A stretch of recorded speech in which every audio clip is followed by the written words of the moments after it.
بە یەکدێر وەسفی شاری لەدایک بوونت کەرکووکمان بۆ بکە. کەرکووک بەنسبەت من بەشێکە لە ژیانم و بەدایکی دووەمی خۆم ئەزانم چونکە تایە گەورە بوومە.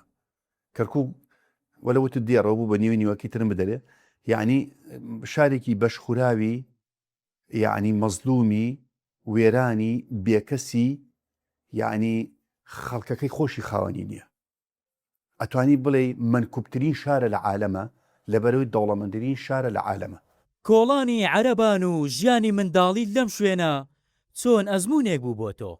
ئەو زمانی ئەمە منداڵی کۆڵانی عارەبان بووین کە زیرانی گەڕەکی تەعزیل بووین کە ئەسڵ جوولەکەش لێ نیشتە زێ بووە لە زمانی باپیرموان.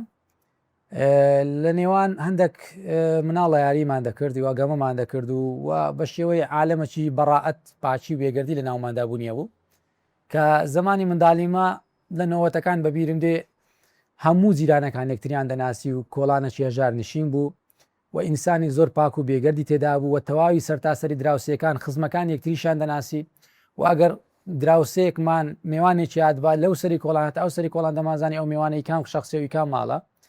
ئیتر زروف گۆڕا و ئینسان بەرەبەرە ڕووی لە عولەمە کرد و لە جیانێکی بێڕەهەند کرد کە چێژی ژیانی لەدەستدا و بە دوو هەندێک شت کەت بە ناوی مۆدێرن و بە ناوی ژیانێکی کوالیتی بەرزتر ئەو شتانە، بەڵام خۆشی و مەحەبەت و سادەیی لە جیلی پێشتر کە بوونی هەبوو ئێستا بەرە و کاڵبوونەوەی تەواو دەڕوە. ئەوەی ئەمەی شوێر کرد ئینسانێکی سادە بوو، خاکەکی سادە بوو، کۆڵانێکی سادە بوو.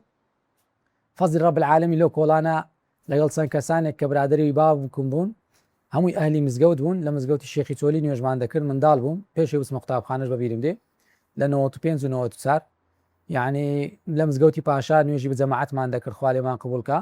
و من سوپاسی هەموو کەسانە دەکەم کە زۆر جاران لەسەر یاری کردمم لە تۆپانە لەگەر منداڵەکان.